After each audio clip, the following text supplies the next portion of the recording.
The coffee cup shattered against the marble floor, sending shards of porcelain skittering across the restaurant like fragments of someone's dignity.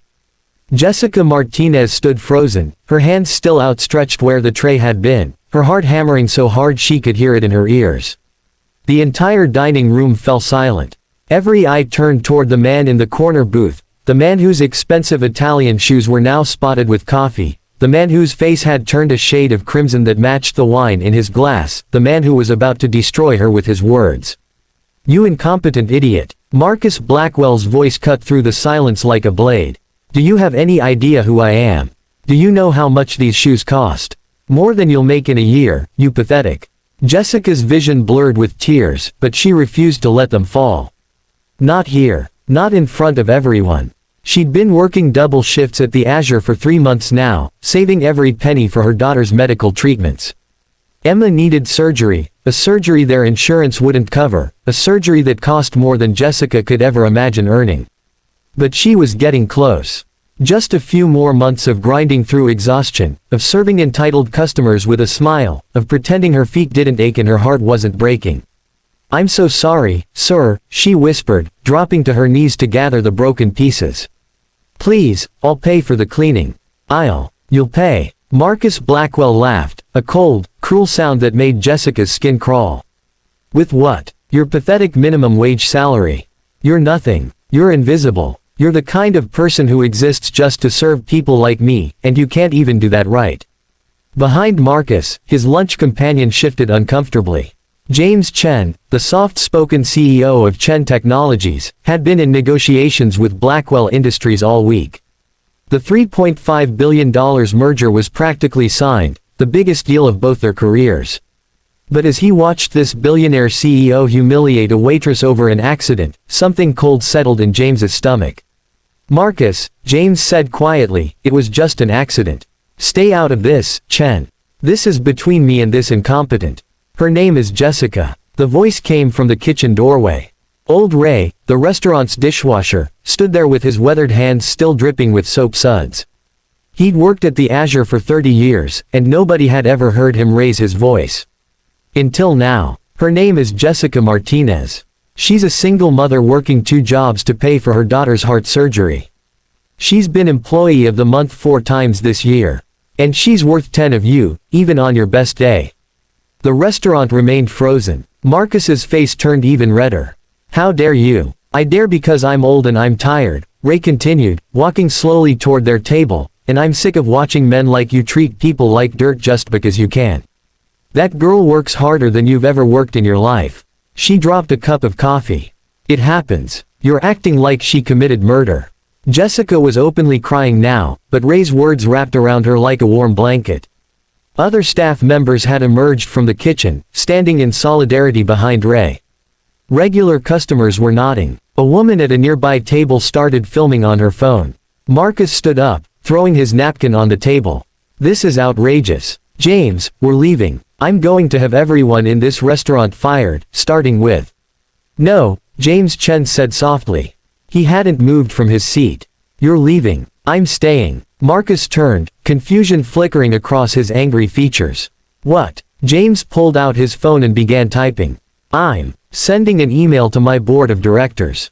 I'm recommending we terminate negotiations with Blackwell Industries effective immediately." The color drained from Marcus's face. "You can't be serious. This is a $3.5 billion deal. You'd throw that away because of some clumsy waitress."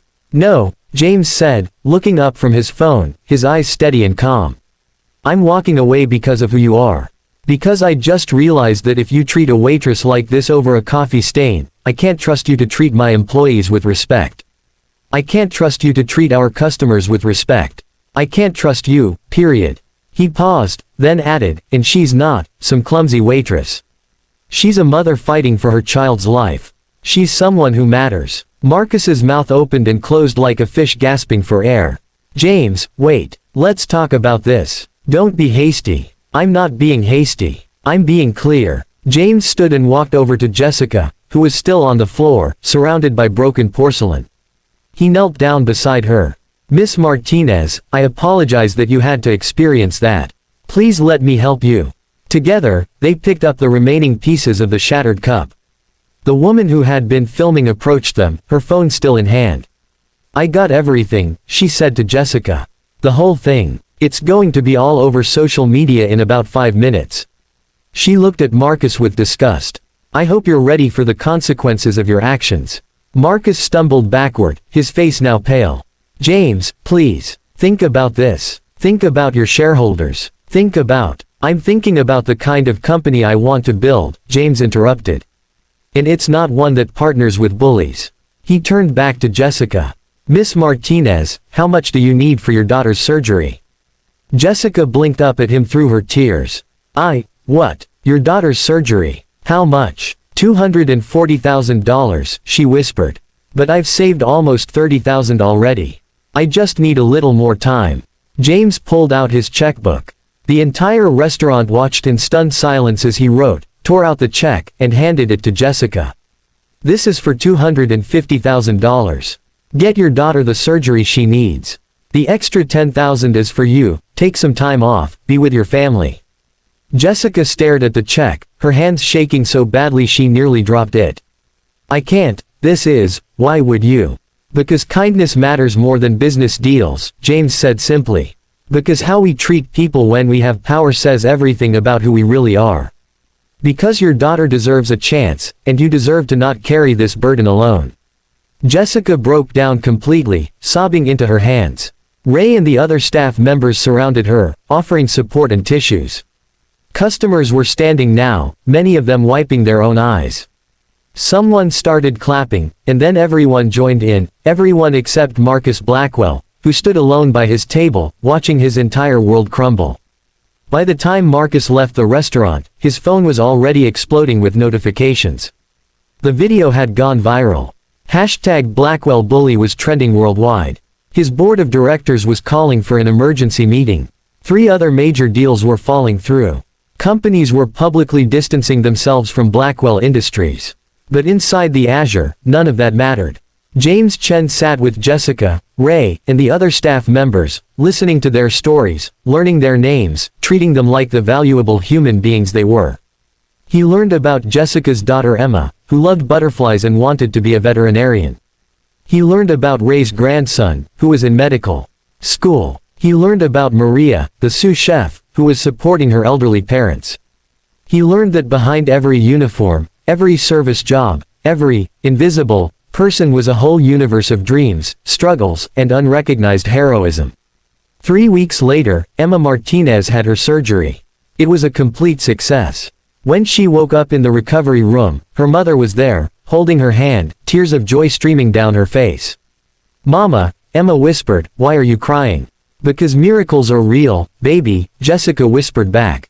"Because kindness is real. Because good people exist in this world." James Chen visited Emma in the hospital, bringing her a book about butterflies and a small stuffed one to keep her company. Jessica tried to thank him again, but he shook his head. "You don't need to thank me," he said. "You reminded me why I got into business in the first place, to make people's lives better, not to make people's lives miserable." Marcus Blackwell forgot that. I almost forgot it too. As for Marcus Blackwell, he eventually issued a public apology, a carefully crafted statement written by his PR team. But by then, it was too late. His reputation never recovered. His company stock plummeted. He'd learned the hardest lesson of his life, that money and power mean nothing if you have no humanity, and that sometimes, the most expensive thing you can lose isn't a business deal, it's your character. The Azure restaurant became famous overnight, not for its food, but for being the place where kindness triumphed over cruelty. Ray's quiet courage inspired thousands. Jessica's story reminded people that everyone they meet is fighting battles they know nothing about. And James Chen's decision to walk away from billions reminded the world that some things, dignity, respect, compassion, are priceless. Sometimes the smallest moments change everything. A dropped coffee cup, a cruel word, a choice to speak up or stay silent, a decision to treat someone as invisible or to see them as fully human. In that moment at the Azure, in those few seconds when Marcus Blackwell chose cruelty and James Chen chose kindness, the world shifted just a little bit. Not enough for everyone to notice, perhaps, but enough to matter. Enough to save a little girl's life. Enough to restore one mother's faith in humanity. And sometimes, that's enough to change everything.